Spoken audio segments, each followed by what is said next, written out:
Second টাইমারদের daily পড়া রুটিনটা কেমন হওয়া উচিত এটা নিয়ে তোমরা অনেক বেশি দ্বিধা সংকোচে থাকো, তাই না? কিন্তু কথা হচ্ছে ডেইলি রুটিনটা বানাতে হবে তোমার, ডেইলি পড়াশোনা করতে হবে তোমার। নিজের সাথে কখনো প্রশ্ন করেছো যে আমার রুটিনটা কেমন হওয়া উচিত? প্রাণপ্রিয় শিক্ষার্থীরা, জাস্ট কয়েকটা কথা বলার উদ্দেশ্যে চলে এসেছি। তোমাদের রুটিন নিয়ে অনেক বেশি কনফিউশন আছে। সো এই কনফিউশনটা থাকবে না যদি আমার কথাগুলো একটু মনোযোগ দিয়ে শোনো। আমি বেশি সময় নিব না, খুব অল্প সময় নিব। প্রাণপ্রিয় শিক্ষার্থীরা, ডেইলি রুটিন, ডেইলি পড়াটা কে পড়বে? অনেকে আমাকে বলো যে, "ভাইয়া আমাকে একটু ডেইলি রুটিন বানিয়ে দেন।" আমি কি জানি তুমি কখন ঘুম থেকে উঠো? তুমি কখন কোন কাজটা করো? তোমার কোন সময় কি পড়তে ভালো লাগে? তোমার বাংলা পড়তে কখন ভালো লাগে? তোমার মেমোরাইজিং পার্ট পড়তে কখন ভালো লাগে? ম্যাথ অ্যান্ড আইকিউ পড়তে কখন ভালো লাগে? এমসিকিউ প্র্যাকটিস করতে কখন ভালো লাগে? এটা কি আমি জানি? জানি না। আমি একটা টাইম ধরে দিলাম এবং তুমি সেটাকে আসলে অনেক বার্ডেন ফিল করলে। সো আল্টিমেটলি তো কোনো রেজাল্ট আসবে না। তো আমি কয়েকটা বিষয় নিয়ে কথা বলব এবং সেভাবেই যদি তুমি ডেইলি রুটিনটা বানাতে পারো এবং সেগুলো যদি ফলো করতে পারো, তোমার বিজয় নিশ্চিত ইনশাল্লাহ। সো প্রাণপ্রিয় শিক্ষার্থীরা, আমি তোমাদেরকে একটু দেখাতে চাই যে তোমাদের ডেইলি রুটিনটা কেমন হওয়া উচিত। প্রথমেই আমি তোমাদেরকে বলবো যে আসলে রুটিন ছাড়া পড়া এটা আসলে কোনো কাজের পড়া হবে না। কারণ তোমার যদি একটা ডেইলি টার্গেট থাকে, এই টার্গেটটা তুমি ফিল আপ করার জন্য সর্বোচ্চটুকু পরিশ্রম করবে, তাই না? বাট তোমার যদি টার্গেটই না থাকে তাহলে তুমি কিভাবে আসলে তোমার যে স্বপ্ন সেই স্বপ্নকে পূরণ করতে পারবে? আমরা জানি ক্ষুদ্র ক্ষুদ্র বালুকণা বিন্দু বিন্দু জল গড়ে তোলে মহাসাগর সাগর অতল। সো আমরা কিন্তু এটা জানি আজকের অল্প অল্প ইফোর্টই, প্রতিদিনের একটা অভ্যাসগত ইফোর্টই তোমাকে রেজাল্ট এনে দেবে, এটা তুমি নিশ্চিত থাকো। এই জন্য তোমাকে মাথায় রাখতে হবে যে তোমাকে রুটিন অনুযায়ী পড়তে হবে। ওকে, আচ্ছা, প্রথম হচ্ছে দেখো, তোমার যদি সকালে মেমোরাইজিং পার্ট পড়তে ভালো লাগে, তুমি মুখস্থ টপিকগুলো সকালে নিয়ে নাও। আমি যেটা করেছি, আমি সকালবেলা আমি কিন্তু পূর্ণাঙ্গ রুটিন দিচ্ছি না, জাস্ট গাইডলাইন দিচ্ছি। সো আমি সকালে যেটা করতাম, নামাজ পড়ে এসে পড়তে বসতাম এবং সেখানে আমি একবার ঠান্ডা মাথায় তোমাদের ভোকাবুলারি সেকশন, যেটা হচ্ছে synonym, antonym, phrase and idioms, group verb যেগুলো আছে, এই মেমোরাইজিং পার্টটা আমি পড়তাম এবং সেখানে আমি বিরোচন পার্ট রাখতাম।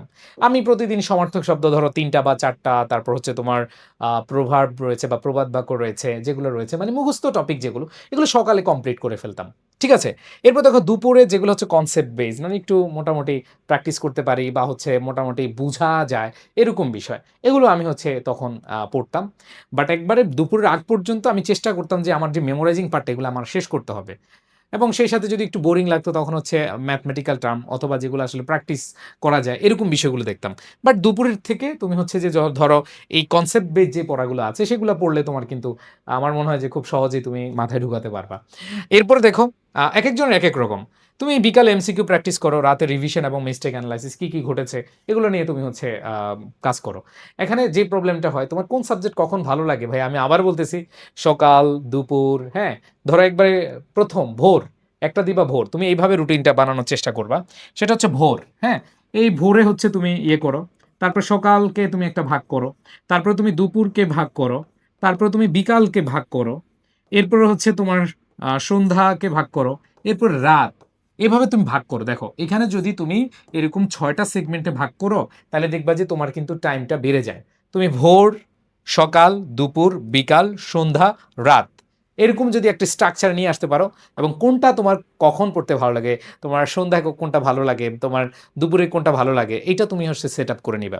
আর তোমরা যারা আমাদের পেইড বেসের আছো, এই জন্য তোমাদেরকে বলি যে সকালে একবারে ঘুম থেকে উঠে নামাজ পড়ে অথবা তুমি যে ধর্মেরই থাকো না কেন, তুমি একবার ফ্রেশ হয়ে তুমি কি করে ফেলো, তুমি সকালে মেমোরাইজিং পার্টটা, আর সকালে যদি তুমি এই মেমোরাইজিং পার্ট শেষ করে ফেলতে পারো, দেখবা যে তোমার পড়ার গতি সেই লেভেলে বেড়েছে। সো এইটা তোমরা করবা, হ্যাঁ। আচ্ছা, সো এটা আমি আবার বলছি, জাস্ট আমি একটা গাইডলাইন দিলাম, এই গাইডলাইনটা তোমরা ফলো করতে পারো তোমাদের মতো করে। এবার আসো, এই রুটিনটা কি 14 ঘন্টার হবে, নাকি 7 ঘন্টার হবে, নাকি 8 ঘন্টার হবে, নাকি 9 ঘন্টার হবে, নাকি 10 ঘন্টা হবে, নাকি 11, 12, 13, কত ঘন্টা হবে? দেখো এটা তোমার উপর ডিপেন্ড করতেছে। অনেকে 15, 16, 14 ঘন্টা পড়েও কি হয় না, চান্স পায় না। আবার অনেকে একবার রেগুলার 8 থেকে 10 ঘন্টা পড়েও টপ করে। এটা ডিপেন্ড করতেছে তোমার উপরে, তুমি কিভাবে তোমার পড়ার টেবিলে সময় ব্যয় করতেছো। আসলে ঘন্টা মেপে পড়া যায় না। তুমি যদি মনোযোগ দিয়ে পড়ো, তুমি 2 ঘন্টা পড়লে দেখবে যে আল্লাহ, এত পড়া হয়ে গেছে।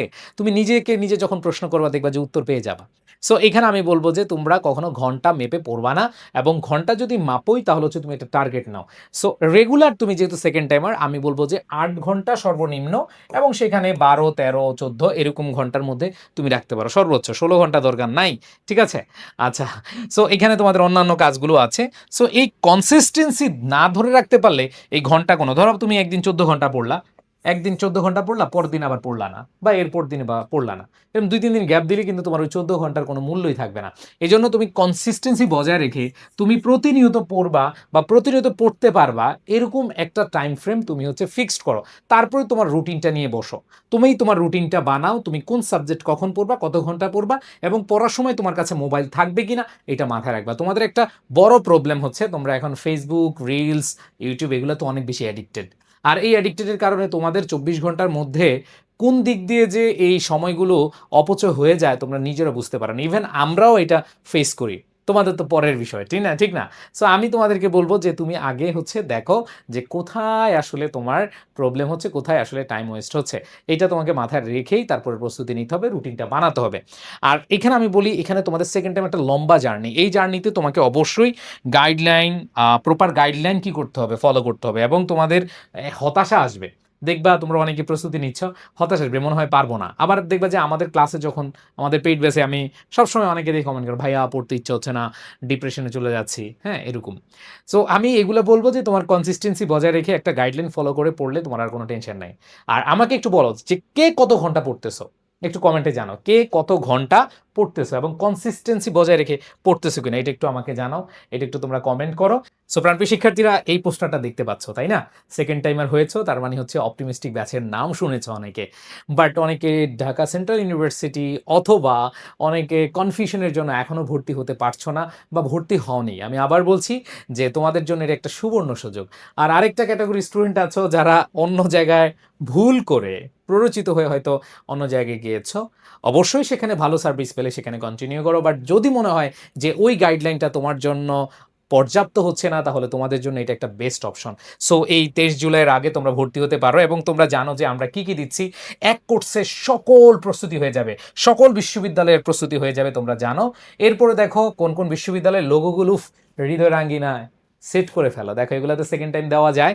সো তোমার জাহাঙ্গীরনগর বলো, বিউপি বলো, চট্টগ্রাম বলো, রাজশাহী বিশ্ববিদ্যালয় বলো, যার যেটা টার্গেট তুমি হচ্ছে টার্গেট করে এইটা একটা স্ক্রিনশট নিয়ে নাও যে এটা আমার হবে, ঠিক আছে, এটা আমার হবে, এই টার্গেটটা নাও। এই প্রস্তুতি সবগুলো তোমরা পাবা। সো আমাদের দেখো আলাদা আলাদা কোর্স, তোমরা এই কোর্সে ভর্তি হলে আমাদের বিউপির যে পূর্ণাঙ্গ কোর্স আসবে ওই কোর্সটা ফ্রি পাবা। আমাদের রাজশাহী বিশ্ববিদ্যালয়ের যে পূর্ণাঙ্গ কোর্স আসবে সেটাও তোমরা ফ্রি পাবা। জাহাঙ্গীরনগরের যে কোর্সটা আসবে সেটাও তোমরা ফ্রি পাবা। আমাদের শাহজালাল বিজ্ঞান প্রযুক্তি বলো, আমাদের এইখানে অনলি জিএসটি বলো, এবং লিখিত যেহেতু খুলনা ইউনিভার্সিটি আছে, এইগুলো তোমরা সকল কোর্স ফ্রি পাবা। দেখো এই সবগুলো কোর্সের দাম হচ্ছে আমাদের 22,994 টাকা।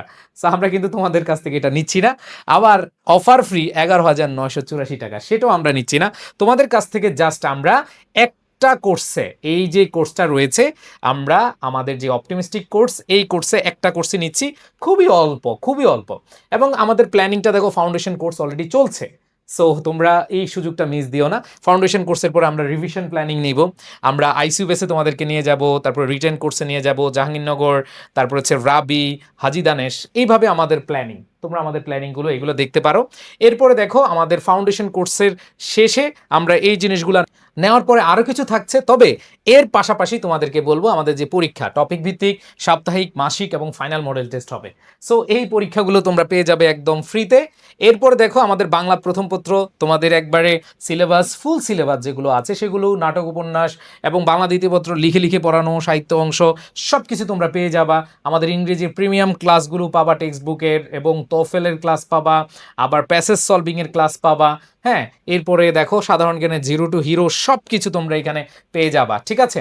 আচ্ছা, ইংরেজি ভার্সনের সাধারণ জ্ঞান, যেমন দেখো তোমাদের বিউপিতে ইংরেজি ভার্সনে বা ইংরেজিতে প্রশ্ন আসে, সেখানে এই সাধারণ জ্ঞান তোমরা কিন্তু পেয়ে যাবা। আর সেইখানে আমি জাস্ট শর্টকাটে দেখাই যে 0 থেকে এক্সপার্ট লেভেলে ম্যাথ অ্যান্ড আইকিউ ক্লাস তোমরা পেয়ে যাবা। ওকে, সো ম্যাথ ভীতি এবং আইকিউ ভীতি দূর করার জন্য এটা তোমাদের জন্য বেস্ট একটা অপশন। এবং এইখানে দেখো আমাদের ফাউন্ডেশন কোর্সে কি থাকবে, এক্সাম প্ল্যানে কি থাকবে, সব কিছু এখানে দেওয়া আছে। গিফট কোর্স কি কি পাচ্ছ সব কিছু এখানে দেখতে পাচ্ছ। এরপরে দেখো আমাদের এক্সাম প্ল্যানিং কি, সব কিছু এখানে তোমরা পাচ্ছ। তো আমাদের কোর্স ফি এখন 4,049 টাকা। আর তোমরা যারা আমাদের ঢাকা সেন্ট্রাল ইউনিভার্সিটির যে কোর্সটা রয়েছে সেখানে যারা ভর্তি হয়েছে তাদের জন্য একটা ডিসকাউন্ট রয়েছে 3,999, তোমরা সেই কোর্সটাতে ভর্তি হয়ে যেতে পারো। আশা রাখি এইখানে এই কোর্স ফি দিয়ে তোমরা সব কিছু পেয়ে যাবা। সো প্রাণপ্রিয় শিক্ষার্থীরা, একটা সুবর্ণ সুযোগ তোমাদের জন্য, দেরি করবা না। এক কোর্সে সকল বিশ্ববিদ্যালয়ের প্রস্তুতি। অনেকে যেটা করে সেটা হচ্ছে কয়েকটা ক্লাস দিয়ে বলে সকল বিশ্ববিদ্যালয়ের প্রস্তুতি শেষ। না, আমরা আলাদা বিউপি কোর্স তোমাদেরকে দিব, আমাদের জাহাঙ্গীরনগর কোর্স দিব, আমাদের রাবি চবির কোর্স দিব, সবগুলো কিন্তু তোমরা একসাথে পেয়ে যাচ্ছ। সো এই সুযোগটা তোমরা হারায়ও না। আশা করি তোমাদের জন্য বেস্ট একটা জায়গা তোমাদের জন্য আমরা তৈরি করতে পেরেছি এবং ইনশাল্লাহ রেজাল্ট হবে। আর সেকেন্ড টাইম ব্যাচে কি পরিমাণ স্টুডেন্ট চান্স পায় তোমরা জানো। আশা রাখি আমাদের যেই পেজ রয়েছে, পেজে দেখবা সেকেন্ড টাইম সকল সেকেন্ড টাইমারদের একটা আস্থা এবং ভরসার নাম এডুকেশন। আশা রাখি ইনশাল্লাহ তোমরাও সেই আস্থা এবং ভরসা রেখে আমাদের কাছে চলে আসো। আমরা আমাদের সর্বোচ্চ পরিশ্রম ডেডিকেশন দিয়ে তোমাদের স্বপ্ন পূরণের সারথি হয়ে আমরা ইনশাল্লাহ প্রমাণ করে দিব যে হ্যাঁ, আমরাই যোগ্য। তোমাদের জন্য আমরা সর্বোচ্চটুকু দিয়েই করে গেছি। সবাই ভালো থাকো, সুস্থ থাকো। আর যারা কোর্সে ভর্তি হতে চাও, এখনই তুমি নক দাও এডুকেশন পেজে, অথবা আমাদের যে নম্বর দেওয়া আছে সেই নম্বরে, হোয়াটসঅ্যাপ নম্বরেও নক দিয়ে তুমি ভর্তি হতে পারো। আল্লাহ হাফেজ, আসসালামু আলাইকুম।